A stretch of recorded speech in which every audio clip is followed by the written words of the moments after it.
InsyaAllah pada petang ini saya akan sambung perbincangan kitab Syarah Akidah Ahlus Sunnah wal Jamaah pada poin yang ke-30, poin yang ke-30 muka surat 300, iaitu berkaitan dengan Ya'juj dan Ma'juj ni. Keluarnya Ya'juj dan Ma'juj di akhir zaman. Ahlus Sunnah meyakini adanya Ya'juj dan Ma'juj, yang mana ulama sebut Ya'juj dan Ma'juj ni sebenarnya dua kabilah, mana dia ni manusia, bukan jin, bukan makhluk Allah, tidak, dia manusia. Kita akan tengok selepas ni kenyataan daripada Nabi SAW, yang mana kumpulan Ya'juj dan Ma'juj ini mereka akan keluar di akhir zaman. Dan ini termasuk dalam fitnah yang berlaku di akhir zaman sebelum kiamat. Bahkan dia berkait dengan Nabi Isa juga. Ya'juj dan Ma'juj adalah manusia biasa, seperti manusia lain. Mereka dari segi fizikal mereka lebih mirip kepada bangsa Turk. Bangsa Turki lah. Mereka adalah orang kafir. Dengan mata sepek lah kita kata, hidung tidak jenis macam, rambut perang, sekalipun bentuk dan kulit mereka tak sama, ada warna gini, ada warna gini. Mana kulit tu tidak semestinya warna perang, tidak semuanya begitu. Mana bangsa ni sudah bercampur-campur, menyebabkan kulit pun berwarna tu berbeza-beza. Fitnah ini terjadi pada masa Nabi Isa bin Maryam. Setelah dia bunuh Dajjal, lalu Allah membinasakan mereka semua dalam satu malam berkat doa Nabi Isa AS. Ini satu contoh makhluk Allah yang bernama manusia juga dia ni, tapi ganas luar biasa, ganas, jahat. Allah beri kemampuan fizikal mereka tu hebat. Ni di akhir zaman tak tubik lagi. Kalau ada lain itu sepupu-sepupu dia baru tu. Kalau ada lain tu, mana hak sengoti hak sebut ni tak tubik lagi. Sebab hak ni dia berkait selepas mati Dajjal. Hak ni jadi tak perlu kita buat andaian pelbagai andaian, kerana perkara itu maknanya tak sudah juga tak usah buat andaian lah. Macam-macam kita tengok dalam internet ni, hadrat Ya'juj dan Ma'juj ni, bangsa tu bangsa ni keluar dah lah ni, kata nak mari dah di Malaysia ni. Macam-macam kita tengok. Jadi perkara itu sebenarnya tak perlu, tak payah buat andai. Tak apa, kita baca. Selepas ni saya ada buat sedikit komentar. Kalau nak rujuk Ben Bas pun bagus dia buat dalam internet, cuma dalam bahasa Arab lah. Dia buat ulasan tentang Ya'juj Ben Bas. Baik. Jadi berkait dengan Ya'juj ni ada sebut dalam Quran sebenarnya, surah Al-Anbiya. Allah berfirman, hatta idza futihat Ya'juj wa Ma'juj wa hum min kulli hadabin yansilun waqtaraba al-wa'du al-haqq fa idza hiya shakhisatun absarul ladzina kafaru ya waylana qad kunna fi ghaflatin min hadha bal kunna zalimin. Hingga apabila tembok Ya'juj dan Ma'juj dibukakan, mana Allah izin mereka keluar, dan mereka turun dengan cepat dari seluruh tempat-tempat tinggi. Maknanya gambaran ni, dia ni bukan berada mana, mungkin lah, tak tahulah, tempat tinggi. Allah sebut begitu. Bila dibuka tu dia turun daripada tempat tinggi. Dan apabila janji yang benar, yakni hari bangkit telah dekat, mana hari kiamat itu telah dekat, dan tiba-tiba mata orang-orang kafir terbelalak, mereka berkata, alangkah celakanya kami benar-benar lalai tentang ini, bahkan kami benar-benar orang yang zalim. Kita tidak nak tadabbur ayat ni, cuma nak sebutnya sabit dalam Quran, mana kena percaya. Jadi nak percaya tu percaya setakat mana? Setakat yang disebut dalam Quran dan hadis, sekali itu saja, jangan lebih-lebih. Sebab hal ni maklumat ni termasuk dalam khabar, cerita yang kita kena percaya. Allah tak suruh kaji pun, tidak dibebankan kita kaji. Sebab apa? Kalau kita ambil maklumat yang ringkas ni gini, pok kita ada lepas duk mai kelih orang. Ni nampak pun Ya'juj dah ni. Nah. Berat lagu tu tak boleh. Dari solah gini ni nak. Punah jalan habis. Bahagian tak perlu tu. Jadi bahaya tu. Jadi fitnah. Hak ni percaya saja. Setakat ini disebut. Tidak dibebankan kita buat kajian secara terperinci. Juga Allah berfirman dalam suratul Kahf. Sini boleh rujuk sendirilah teks Arab dia tu. Teks Nas Quran tu. Cuma di sini terjemah saja supaya lebih ringkas. Kemudian dia menempuh suatu jalan yang lain lagi. Hingga ketika dia sampai di antara dua gunung. Ni cerita Zulkarnain lah ni. Zulkarnain. Didapatinya di belakang kedua gunung itu ada suatu puak, suatu komuniti manusia. Yang mana mereka ni pelik lah. Hampir tidak difahami bahasa mereka tu. Kecek tu tak apa-apa. Mereka kata, wahai Zulkarnain, sesungguhnya Ya'juj dan Ma'juj itu makhluk yang berbuat kerosakan di muka bumi. Maka bolehkah kami mengupah kamu sebagai balas, sebagai upah lah, kami bayar kamu sebagai upah supaya kamu buat dinding untuk menghalang kami daripada gangguan Ya'juj dan Ma'juj ni. Zulkarnain pun berkata, apa yang telah dianugerahkan oleh Tuhan kepadaku lebih baik daripada upah yang kamu nak bayar tu. Maka Zulkarnain kata, boleh lah, kita pakat buat. Mu bantu aku dengan kekuatan tenaga kamu, supaya aku dapat membuat dinding penghalang antara kamu dan Ya'juj itu. Ni ada terjemah mafhum supaya mudah faham. Berilah aku antara bahan yang digunakannya, sebab Ya'juj ni bukan main. Kalau kayunya kekeh begitu ya kali agaknya. Buat ni guna logam, potongan-potongan besi. Sehingga dalam tafsir disebut tu, maknanya besi tu dibuat, itu kemudian ada yang besi kepingan, ada besi yang cair, dipanaskan, menyebabkan jadi mampak betul lah. Tu besi cair itu. Ni logam. Ni kepingan-kepingan besi, hingga ketika potongan besi itu telah terpasang sama rata dengan kedua puncak, mana tinggi buat, sama tinggi dengan gunung, bukit. Zulkarnain pun kata, tiuplah api itu.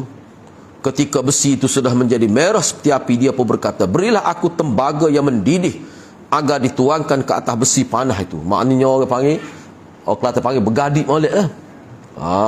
Tu. Maka mereka Ya'juj dan Ma'juj tidak dapat mendakinya dan tidak dapat pula melubanginya. Maka Zulkarnain berkata, dinding ini adalah rahmat dari Tuhan engkau.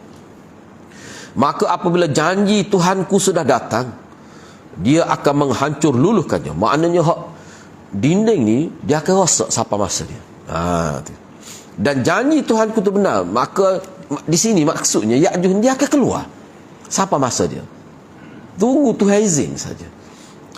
Dan pada hari itu kami biarkan Ya'juj dan Ma'juj berbau antara satu dengan lain. Mana dia keluarlah. Keluar. Dan apabila sangkakala ditiup lagi, akan kami kumpulkan. Maknanya akan mati dia ni, dan dia akan hidup balik sebagai manusia. Okey, tak apalah. Tu dalam Quran sebut. Daripada Quran ni beberapa perkara kita bilang ni secara ringkas. Yang pertama sekali, ada makhluk ni hak ganah seperti ni. Kalau kita perhatikan zaman Zulkarnain ni zaman bila? Lepas tu dia tak boleh keluar sampai hari ni. Kalau nak kira dari segi zahir, kalau perkara ni tak termasuk perkara gaib, tak pernah sabar kita. Kalau sebab tu kita kena terima perkara ni termasuk perkara gaib. Orang maju naik pergi 4 bulan dia duduk tebuk dinding lagi. Nak tak boleh nak keluar, nak panjat tak boleh. Debek kalau lagu tu. Bukan cerita zaman kita lah ni. Bahkan buat dinding supaya tidak keluar tu tak praktikal dalam ni kepada satu komuniti manusia yang begini kan. Hak ni cerita akhir zaman. Tak tahu duk mana pun. Tak boleh pakai dalam cerita Mak Saleh tu. Kalau kita tengok Ya'juj keluar, dia tu pergi macam-macam ada cerita. Kadang-kadang orang Melayu kita ni jenis fiction gitulah, kita kata dah cerita percaya macam-macam teori. Tak sah duk berteori sini. Ini bukan tempat untuk berteori. Cumanya seperti mana Dajjal lah. Hak Dajjal dengan Nabi Isa tu akhir zaman. Tapi Dajjal sebelum tu sudah ada dah. Makhluk-makhluk perosak yang tidaklah sampai tahap Ya'juj sudah ada dah zaman ni. Cuba kita tengok Bosnia kan, mati. Tu tu perangai tu lah tu. Ganah tu. Bunuh seolah dahsyat kita baca sejarah. Belah perut perempuan yang mengandung. Buat teka pula anak ni tina ke jatuh. Tak ada langsung perasaan peri ke manusia tu. Hak tu boleh berlaku. Hak tu maknanya orang panggil ciri-ciri dia. Ciri Dajjal, ciri Ya'juj. Ada sama hak tu. Nah. Cuma hak ni kira-kira hak kemuncak. Selepas tu tak ada dah orang seganah tu. Bila Allah mati ke dia. Hak tu nak ayatnya. Maknanya benda dia apa ni saya sebut baru ni lah. Nak ayatnya pertembungan antara hak dan batil. Pertembungan antara tauhid dan syirik. Dia ada saat berakhir dia. Di hujung dunia dia berakhir di situ. Yang mana akhirnya tinggal yang tauhid saja. Hapuh dah agama-agama syirik tu. Jadi sebelum sampai ke situ bertemu sama. Balas sama. Sebab zaman kita lah ni. Mari pelik-pelik kita kata. Itu salah satu tu berlaku pada umat Nabi. Jadi kalau kita boleh kekal istiqamah di atas ajaran Nabi hak benar, tak berpandukan Quran dan hadis, besar tu pahala dia. Sebab kita berpegang pada Quran dan hadis di tengah-tengah masyarakat diasak dengan pelbagai ajaran salah. Mana pahala besar? Supaya orang katalah betul hak ni cikgu hak mengajar di sekolah tu mana pahala paling besar? Hak mengajar kelas tepi sekolah tu. Hak pai merah tu. Hak tu besar pahala tu. Hak duduk kelas A, hak juh lah kau kata A hak dengar kata hak ni tidak cabaran berat mana. Hak nu hak berat sekali. Hak pelajar ni tok bomo tak seterima. Cikgu hak mengajar hak tu pahala dia besar sebab apa? Mujahadah dia tinggi. Memang lagu tu Allah buat. Jadi kalau zaman kita sekarang ni sehingga kadang-kadang hak benar tu orang anggap sebagai tidak benar. Jadi asing ghuraba Nabi kata dalam hadis tuba lil ghuraba. Betuahnya orang yang mana berpegang pada benar dan dia dipandang asing dalam masyarakat. Amalan hak benar tu dia anggap pelik tapi dia tetap pegang hak tu. Tuba Nabi kata betuah orang tu. Besar pahala orang tu. Baik. Daripada ayat ni juga kita dapati bahawa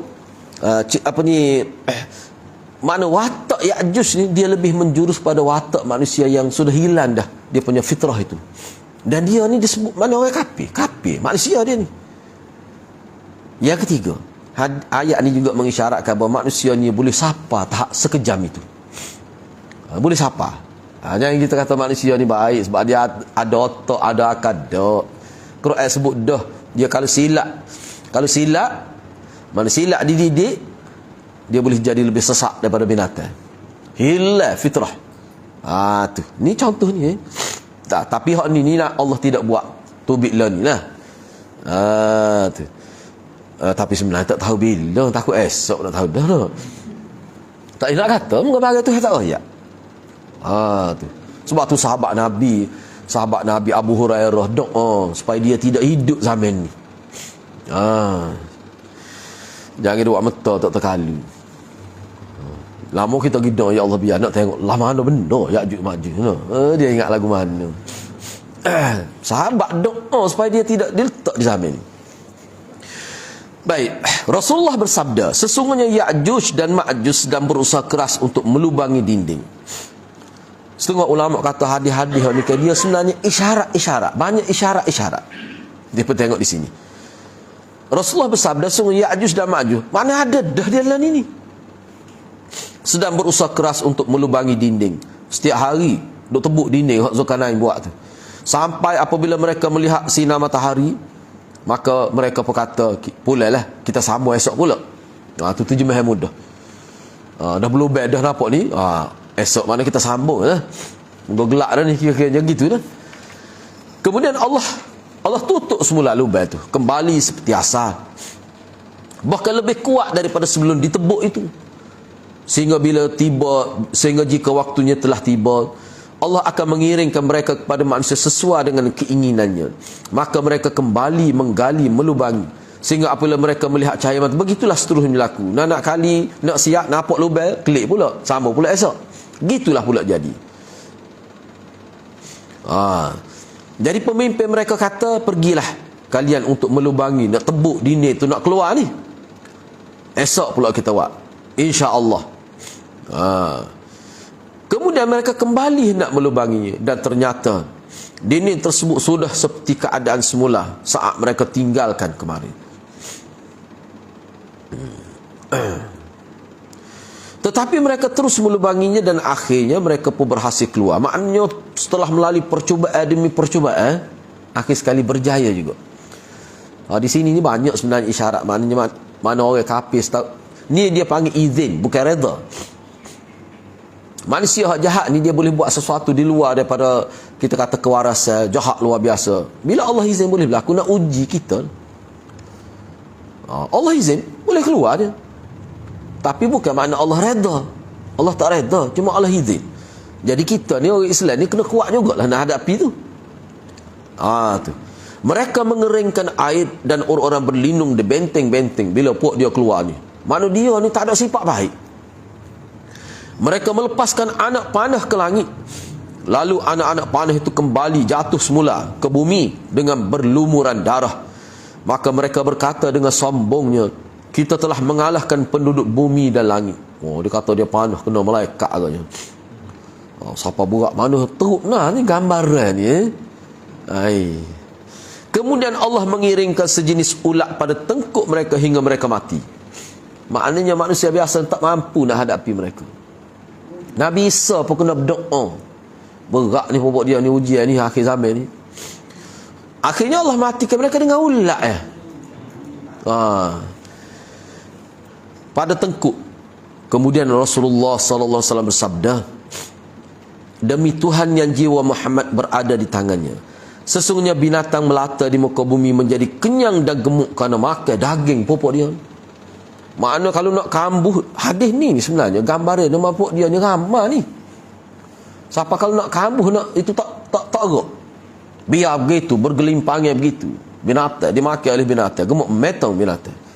Makan daging pokok dia, isak darah pokok dia. Alah nak gambar lagu mana tak tahu. Kalau kita baca sejarah ketika Baghdad diserang dulu, waktu pun Ibnu Katsir bila dia tulis sejarah tu, lepas dia tulis dia tak boleh baca kitab dia diri. Sedih dia. Katanya teruk tak teruk zaman tu umat Islam dibunuh, ulama dibunuh. Sehingga setahun terbang lagi dalam sejarah. Sehingga baru dia pergi sampai ke negeri lain. Ibnu Katsir kata lepas dia tulis sejarah tu, dia tak boleh nak baca kitab dia selepas tu. Sedih dak. Itu sejarah hitam. Kitab-kitab dilempar pada sungai, dijelah, dibuat jambatan. Banyak kitab-kitab ulama dalam bentuk manuskrip yang belum dicetak, hilang begitu saja. Itu sejarah tu. Walaupun ada kalau kita baca sejarah ni berkali pokok Ya'juj ni. Mari daripada timur juga tu. Mari daripada timur juga. Tidak lagi tu kalau kita baca dalam hadis-hadis lain lagi, ganah lagi pada tu, dia bukan pergi setepak, dia pergi banyak tepak. Tapi kukuk mana sebab tu saya kata, maknanya ayatnya manusia ni sampai satu tahap tu gitulah. Pokok barbar dia tu. Baik, ini sebagai kesimpulan ni. Pertamanya hadis fitan. Ini termasuk hadis-hadis fitnah akhir zaman. Perkara ini, perkara Ya'juj dan ini kesimpulan, hana buat kesimpulan, ringkas saja. Ini termasuk dalam kategori perkara gaib yang wajib, yang mesti kita percaya. Tanpa kita tidak dibebankan oleh Allah untuk mengkaji tentang mereka secara terperinci. Terima saja. Cumanya kena ingatlah, cerita-cerita sebegini dia mengandungi satu isyarat supaya umat Islam ni kena memperkukuhkan kehidupan secara sunnah itu. Tu. Sebab apa? Sebab walaupun dia tak sampai di zaman kita, tak ada lagi, tetapi makna orang-orang yang nak menyesatkan manusia tu dengan dajjalnya, dengan Ya'juj. Cuma setengah ulama kata hak ni dia menyesatkan dari sudut fizikal. Dia merosakkan dari sudut fizikal. Dajjal tu dia lebih kepada merosakkan akidah. Dia mari tu dia nak merosakkan akidah. Dia tidak cakap nak bunuh orang sangat, cuma dia nak tipu orang jadi pengikut dia, rosak habis akidah, jadi syirik semuanya. Tu Dajjal. Hak ni tidak ni.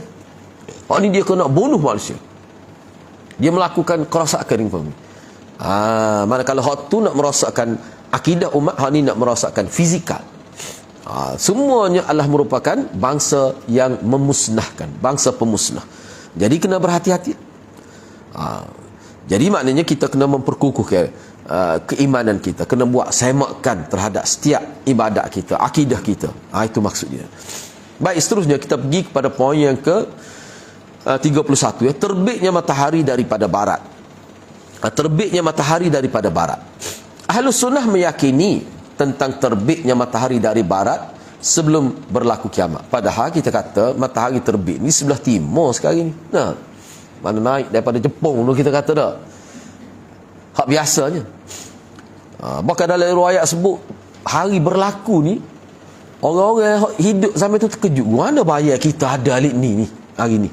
Baru terletak ni matahari naik secara menyongsang. Pakat hungar lagi nak bertaubat lah. Pada waktu tak ada dah. Tutup dah. Baik, cuba kita tengok di sini.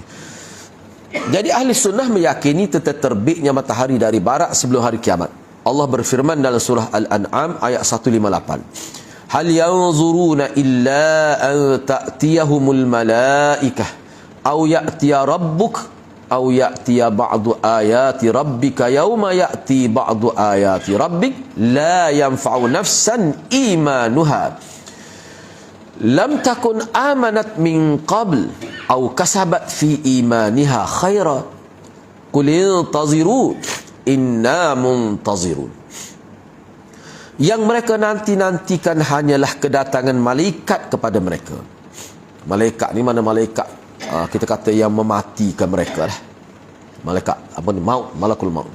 Atau kedatangan Tuhanmu atau sebahagian tanda-tanda dari Tuhanmu. Pada hari datangnya sebahagian tanda-tanda ni tanda-tanda akhir kiamat maksudnya. Pada hari datangnya sebahagian tanda-tanda Tuhanmu, maka tidak berguna lagi iman seseorang yang belum beriman sebelum itu, atau belum berusaha berbuat kebaikan dengan iman itu. Katakanlah, tunggulah, nak tunggulah. Kami pun tunggu juga. Mana Nabi sebut pada kafir, kamu nak tunggu saat tu, tunggulah. Sebagai bahasa ta'rid dia panggil. Ni bahasa ta'rid, bahasa sindiran. Nak tunggu mari kiamat. Tunggu. Anda nak tunggu sangat.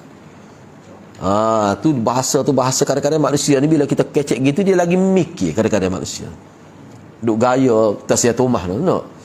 Nampak tak erti sangat. Nak tunggu mari kiamat. Matahari naik secara menyongsang. Pada waktu tu tak terima dah. Tunggu. Kami pun tunggu juga. Tu. Itu maksud. Baik, dalil daripada sunnah pula. Maknanya isyarat daripada ayat ni sebenarnya ayatnya sistem alam ni jadi berubah di akhir sebelum kiamat. Kok duk pada tak pernah tu naik. Tak pernah tu kita terjatuh ke timur, tu naik ke barat. Ni jadi gitu. Gak matahari ni bahaya besar. Bahaya yang memberi kesihatan kepada bumi ni. Tiba-tiba jadi gitu. Cuba bayangkanlah. Dia kena mikirlah, ayat ni kena fikir. Kita fikir lagu mana tu jadi tu. Pada waktu tu hadirat, bila berlaku gini, masing-masing orang hak jahat teringat, tak buat baik, pakat nak buat. Tuhan kata aku tak terima dah. Hak mana tak beriman pun jadi rasa nak beriman dah. Allah kata aku tak terima dah. Berat tu. Ni. Dalil daripada sunnah, la taqumus sa'ah hatta tatlu'a asy-syamsu min maghribiha. Fa idza tala'at min maghribiha amana an-nasu kulluhum ajma'un. Fayauma idzin la yanfa'u nafsan imanuha lam takun amanat min qabl. Nabi kata tidak akan datang hari kiamat sehinggalah matahari terbit dari sebelah barat.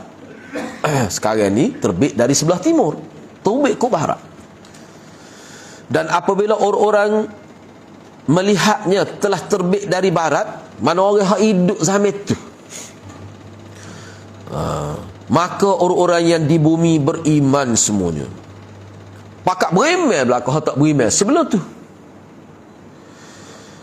Yang demikian itu terjadi pada ketika beriman pada ketika mana? Pada ketika la yanfa'u nafsan imanuha lam takun amanat min qablu. Beriman, kami saya terjemah bahasa mafhum, beriman pada waktu sudah tidak diterima iman. Itu bahasa mudah. Beriman pada waktu tu. Padahalnya Allah beri peluang beriman tak tahu berapa ratus ribu tahun dah daripada Nabi Adam sampai saat tu. Tiba-tiba hari tu nak beriman. Pada hari tu Allah tak terima dah. Ayat ni sebut dengan kata la yanfa'u nafsan imanuha lam takun amanat min qabl. Nya pergi berimeh pada hari tu, tak terima dah hari tu. Sebut awal-awal lagi, takut dia kata, apa tak ayat awal? No. Ayat awal-awal lagi. Nak berimeh selalu. Tak sedut tangguh lah. Nak berubah selalu. Nak jadi baik selalu. Kemudian Nabi sebut lagi sini, cuba tengok di bawah itulah sahih dalam takhrij hadis. Thalathun idza kharajna la yanfa'u nafsan imanuha lam takum amanat min qabl aw kasabat fi imaniha khaira. Tulu'u syams min maghribiha wad dajjal wa dabbatul ard. Ni kena perhati Kalau kita baca ni setengah-setengah ulama ni, kalau kita baca dalam syarah, bila baca hadis-hadis gini, ulama kita dia bimbang. Kek keluar esok ke? No. Kek berlaku esok ke? Bimbang. Telitah, nak suruh telitah gitulah. Jangan duk telitah, tak tahu bila lagi, tak ada dengan kita ni. Jangan telitah gitu. Hak ni untuk berhati-hati, berwaspada. Cuba kita tengok. Nabi kata ada 3 hal. Ada 3 perkara apabila sudah keluar, maka iman seseorang itu tak berguna lagi. Hak sebelum tu tak beriman, bila tubik 3 perkara ni, iman dia sudah tidak diterima, tidak terpakai, tak ada faedah dah iman dia. Ataupun orang yang sebelum tu tak buat kebaikan, dengan sebab iman dia tu, tiba-tiba bila timbul 3 perkara ni baru nak buat baik, tak jadi apa dah. Maknanya hak ni apa maksud dia? Kalau kita tengok dalam syarah hadis, maknanya Allah tutup dah buku amalan kebaikan. Tutup tu. Suruh buat baik lah masa ni, tak jadi apa. Baik. Gapo dia hak 3 tu? Pertama sekali, terbit matahari dari barat. Ini tarikh akhir. Tertutupnya kebaikan. Orang buat baik, nak bertaubat. Isyarat kepada tak terima taubat lah ni. Lepas tu keluar Dajjal dan binatang dabah, binatang yang mengajar manusia mengucap. Pada waktu nak cari mengucap tak boleh, Allah hantar cikgu dia binatang nak ajar manusia. Hino manusia zaman ni. Hak je mengajar tu dabah. Dabah ni makna binatang yang bergerak melalui hentakkan kaki. Tu asal makna dia ni. Dalam kitab Syiah dia kata dabah ni Ali. Sayyidina Ali. Dalam kitab Syiah dia kata binatang Sayyidina Ali. Tolus ngerti. Padahal ulama, sebab tu ulama kita kata kalau tidak tolong orang tak panggil Syiah lah. Khalid Asqalani kata kalau Syiah tu lembu aku sembelih apa dah. Dabah kan binatang. Tak ada semua orang tahu ke ngaji bahasa Arab, dabah binatang. Lembu jenis hak gerak guna. Ular kita panggil dabah. Tu binatang hasyarat. Jenis gerak gitu tu. Tapi ni hakikat sebenar binatang lah ke mana tak tahulah. Dia boleh kecek ni. Baik. Apa yang penulis telah huraikan di atas adalah sebahagian dari tanda-tanda kiamat yang besar. Ahlussunnah mengkhususkan perbahasan tanda-tanda kiamat besar kerana firqah-firqah sesat mengingkarinya dengan pelbagai macam alasan. Ada pokoknya tolak, dia takwil. Dia tak boleh terima hak zahir ni. Itu isyarat maknanya di akhir dunia manusia bertelingkuh gini, dia isyarat kutu. Bahkan setengah-setengah tu kata ni pokok sesat lah. Surga-surga ni isyarat kata kesenangan dunia. Neraka-neraka ni isyarat kesempitan hidup dunia. Ada macam-macam pokok sesat. Hak tak percaya kau ni. Dan perbahasan masalah ini berkait dengan akidah. Ni di bawah tajuk akidah. Adapun tentang tanda-tanda kiamat yang kecil sangat banyak dan sebahagiannya sudah terjadi. Seperti banyaknya kebodohan. Bodoh selipar tak atas kepala ya lah tu. Tu contoh tu. Nak kata mana lagi? Budak-budak kata cikgu besar naik kuda, kau besar kau bodoh. No. Tak ada hadrat. Orang-orang cerdik tidak tok tu. Atas kepala mana sabuh. Lepas tu kalau orang kata bodoh, dia kata kita mulut bodoh. Tak kita nak kata dia lagi. Perzinaan berlaku secara terbuka. Tu ya. Riba secara berluah dan lain-lain lagi orang panggil dosa-dosa besar tu, manusia tanpa segan silu. Dia sebenarnya dia panggil al-muzahirin wal muzahira. Orang yang buat dosa ni secara terbuka. Tanpa segan, tanpa malu. Tu antara itu kiamat, alamat kiamat sughra.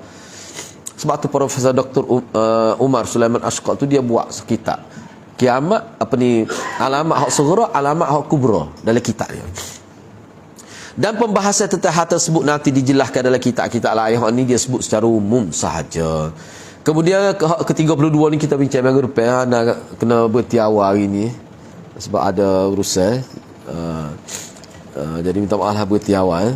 Jadi kalau nak tapung tu kita berhenti pukul 7 minggu depan. Kalau setuju ayat.